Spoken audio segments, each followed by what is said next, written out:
I about missed you guys. About forgot about you. Ann caught me on my way out the door to go for a little jog. So, just finished practice. If you're not dealing with coronavirus stuff, you're dealing with a hurricane. So it's always keeping you on your feet here in Eastern North Carolina. But started practice this morning. Lightning ran us off the field, so had to take a break.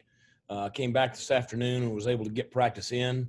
And really good energy this afternoon. Had a pretty good mixture of run, play, action, pass period. Had some competition. Ended with a really extended team period. Got a lot of reps in today.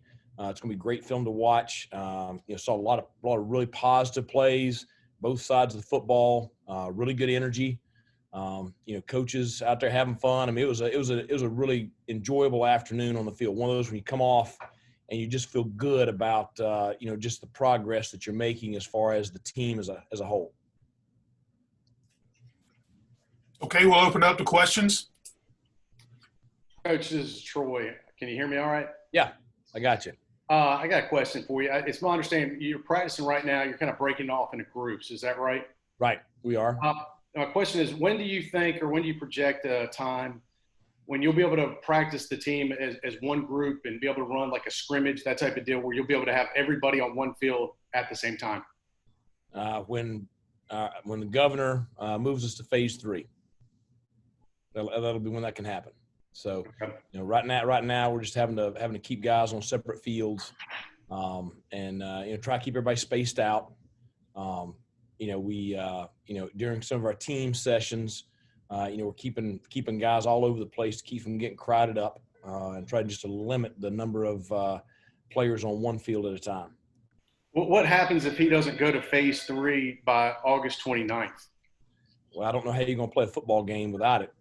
I don't know how that happens. Maybe unless there's some kind of exception for sporting events. Thank you. Thanks.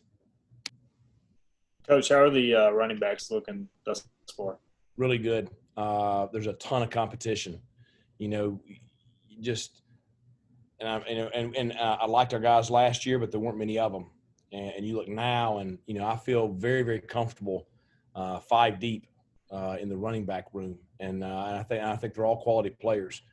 Certainly the young ones, they're lacking in some experience, but they're sure not lacking in ability. The older players, they've looked like what they should look like, through the first 4 practices. But very pleased with that room. Coach, can you talk about screening and testing, what you're doing to keep the situation under control? Right. Well, everybody gets screened every morning when they get to the facility. They're not allowed in before they've done the questionnaire, temperature check, all that stuff. We had a group of individuals tested today. We're testing the entire team and the entire coaching staff and the entire support staff. So anybody that is here on a daily basis is getting tested on Thursday morning. We're going through and doing all those preventative measures to try to catch any kind of outbreak before it gets going. We have a low number of positive cases right now, as Mr. Gilbert referenced a couple of days ago. So you hope that that's going to stay there. Coach, how good do you feel after getting all these workouts in before the rain has rolled in? It's just beginning to roll in hard right now, and you managed to get another work in out today. Kind of feel good about where you are right now.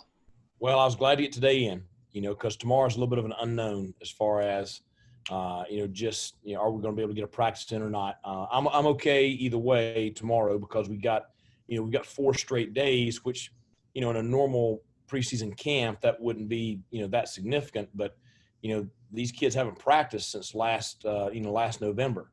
So to get 4 straight days in is a little bit of a shock to their system. So, if we have to take an off day from practice tomorrow, that's fine. If we're able to get one in tomorrow afternoon, that's fine too.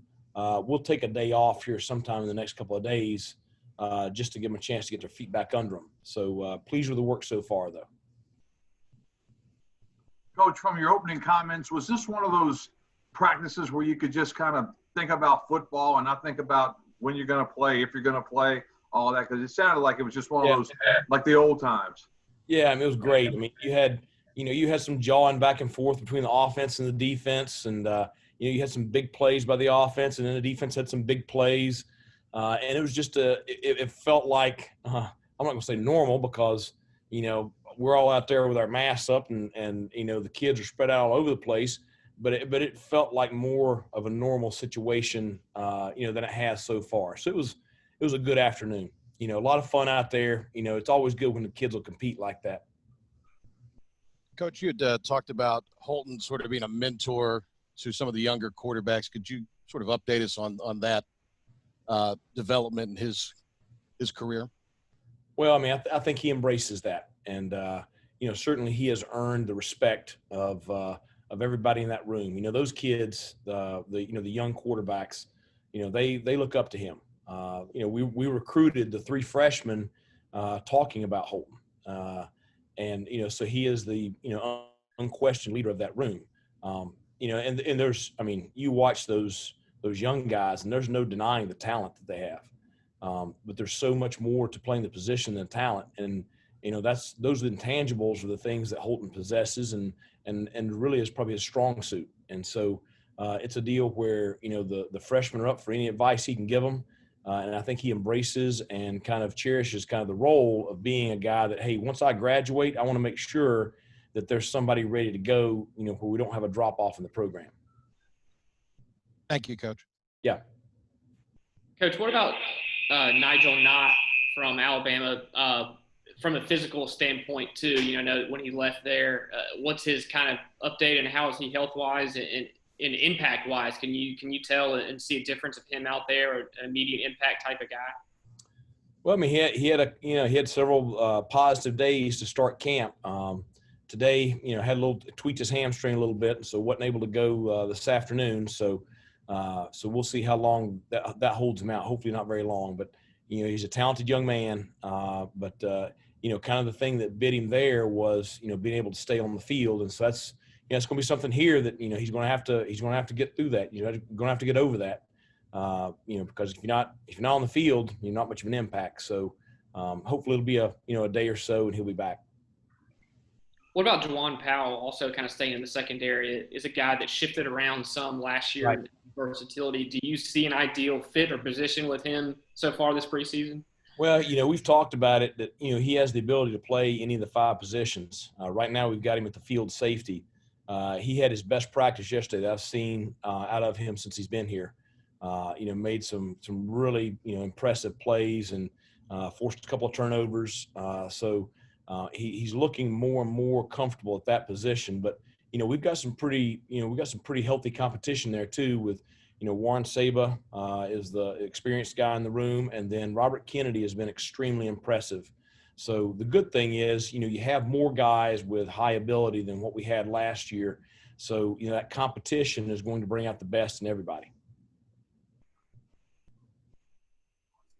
Coach, how has the defense done with the alignment side of things? You guys put in so much stuff in the offseason as far as the defense. How are they doing with that? Well, Shank and I were talking at the end of the team period, and he said, I've never seen so much stuff in my entire life, just with all the pressures and shifting in and out of the 3 down to 4 down and stuff like that. And so, and we do have a large package in. I don't know how much of it we can run well right now. The older players are handling it pretty good. The young guys are struggling. You got to be pretty simple with those young D linemen. The older D linemen handle it better. So, I'd say it's good and bad. Some big plays out there where we do it well, and there's some big busts out there when we don't. But it's day 4 of camp. I'm just glad that we're getting to get out there and practice. Coach, the second half of last season, particularly those last 4 games, the passing game was really efficient with the atypical spring and summer. Talk about how's the timing been during the first few practices, and then also that room as a whole. You have leadership from guys like Sneed, right, Johnson, and Prohl, and then right, other young guys like Hatfield and Omatosho who've really shown some things. Right. The timing's been pretty good, especially considering the time off. But I think that's a credit to the fact that I know that Holton and those receivers did a lot of work when they were on quarantine together. So, we do have some talent in that room. Snead gives those safeties fits every day. It's it's like trying to, catch a chicken out there. He's just so quick, and he can make him look like a fool in the open field. And then CJ, I mean, he's been very impressive. Had a good day today. Prohl's the steady guy. He makes big plays.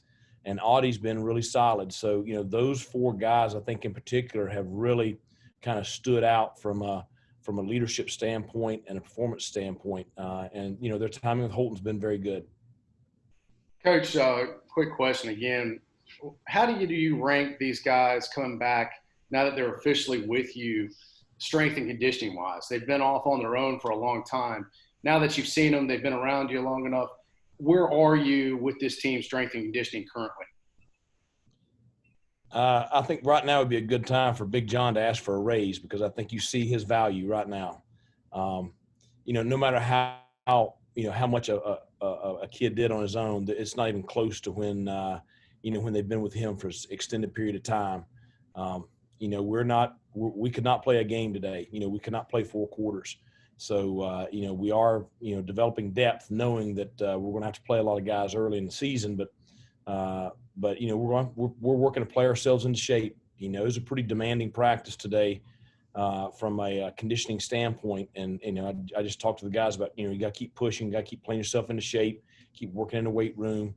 But we're trying to make up for, 4 months of training that, is irreplaceable. And so it's just going to be a one day at a time kind of thing.